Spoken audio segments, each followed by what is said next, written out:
मैं ये आपसे निवेदन कर रहा हूं कि भाजपा द्वारा संस्थानों की हत्या का देश झेल रहा है दंश।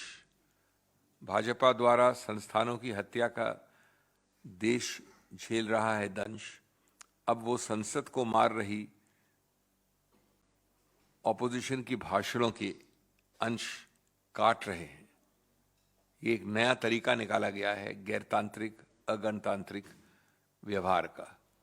भाजपा को लगता है कि विपक्ष के बिना वो चला लेगी देश। कांग्रेस की आवाज को दबाने के लिए नए नियम बनाए जा रहे हैं जिसके द्वारा वो ये कर सके। इस तानाशाही, इस निरंकुशता का चेहरा पिछले कुछ दिनों में संसद में बड़े नंगे रूप से दिखा है इस सत्तारूढ़ पार्टी और इस सरकार का, जिसने बार बार, चाहे वो श्री राहुल गांधी के स्पीच के बड़े बड़े हिस्सों में शब्द निकालने की प्रक्रिया हो, शब्दों को निष्कासित करने की प्रक्रिया हो एक्सपंक्शन की, या वही प्रक्रिया हो माननीय श्री मल्लिकार्जुन खड़गे जी के वक्तव्य से, या कुछ हद तक जयराम रमेश जी के वक्तव्य से भी, और उसके बाद मिस रजनी पाटिल के निलंबित होने की प्रक्रिया। मैं आपको इन सबको बहुत संक्षेप में बताना चाहता हूं, लेकिन बात सिंपल सरल ये है कि अब संसद में भी ये सरकार और ये सत्तारूढ़ पार्टी ये डराने की, धमकाने की, अत्याचार गणतांत्रिक नियमों के साथ, संविधान के साथ, उसूलों के साथ करने की प्रक्रिया शुरू करने में जुट गई है। वो नहीं चाहते कि संसद सहमति से चले, समन्वय से चले। वो चाहते हैं टकराव हो और टकराव से चले। टकराव के नए नए पहलू निकाले जा रहे हैं। आप सब ने जो जनता के समक्ष अब 2-3 दिनों से हैं, वो सभी वक्तव्य पढ़े हैं, देखे हैं, सुने हैं, जो माननीय राहुल गांधी जी ने दिए, माननीय खड़गे जी ने दिए,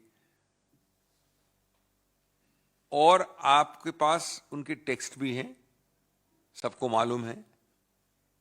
आप ये बताएं कि गैर संसदीय इसमें एक शब्द अगर मुझे बता दे कोई, दुर्वचन एक वाक्य बता दें,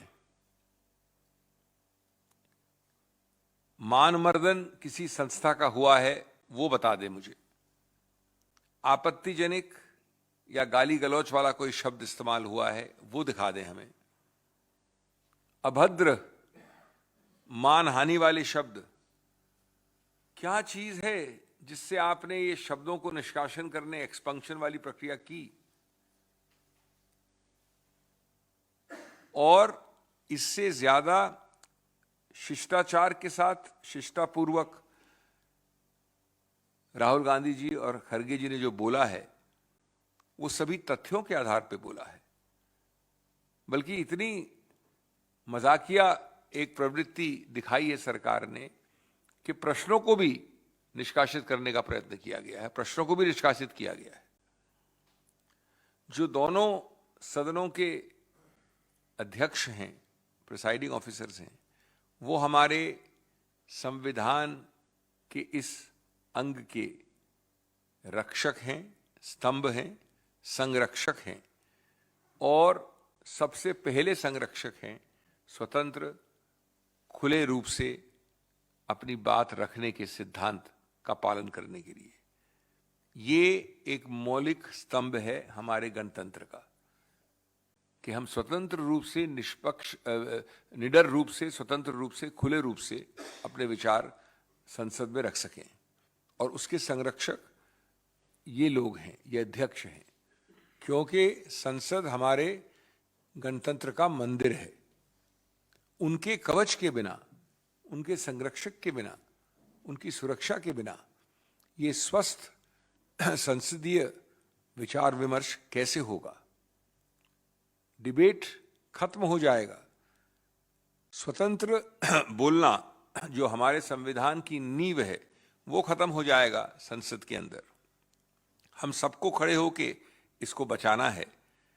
और अगर आप स्वतंत्र, खुला, निडर, पारदर्शी विचार विमर्श नहीं अलाउ करेंगे संसद के अंदर, तो कहां आपकी गणतंत्र प्रणाली बचेगी?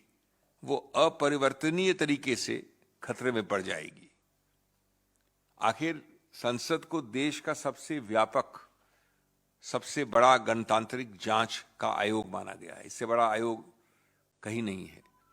वो अपना काम कैसे करेगा अगर आप उसका गला घोट देंगे इस प्रकार के नियमों द्वारा, जिसमें आपने शब्दों को निष्कासन किया, इतने सारे वाक्यों को जिनका कोई एक्सपंक्शन के नियम से सरोकार तक नहीं है।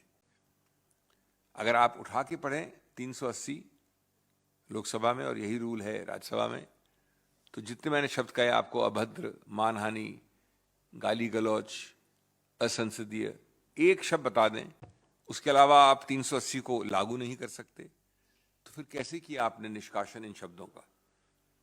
और इसका सिर्फ एक कारण है, सरकार का प्रेशर, दबाव, दुष्प्रभाव, ये नियंत्रण और कमांड सन की कमांड फ्रीक सरकार है।